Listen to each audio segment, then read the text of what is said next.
It's a comprehensive bottom-up look at the drivers for floating wind activity from now through 2035. That involves looking at a global view of activity, what's going on in each market, and detailed country profiles, case studies of what's actually being built and what's actually in permitting now, a lot of peer review documentation, a quite detailed analysis of the technical drivers for vessels, what to identify what are going to be the differences between traditional oil and gas work and floating wind. And that generally comes with the volume of components and the scale of those components. They're physically very big components.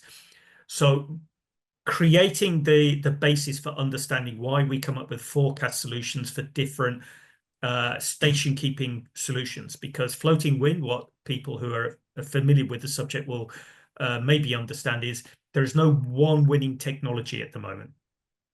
There are effectively three core technologies to hold the turbine and multiple options to keep station of that floating structure.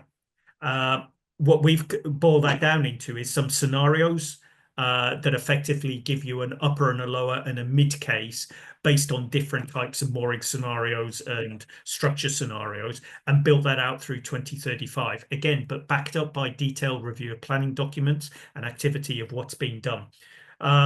So that translates to activity forecast in turbines, in mooring systems, in inter-array cables, into vessel demand and vessel demand scenarios, looking at what's going on in the oil and gas activity as well, in the drilling and production side and the use of anchor handlers and subsea vessels, bringing that factor into it, plus the aging anchor handler fleet into a supply model. So bringing supply and demand together to then come up with scenarios and our view of what the supply demand balance will look like going through to 2035. That then allows us to drive the views on the crewing requirements as well.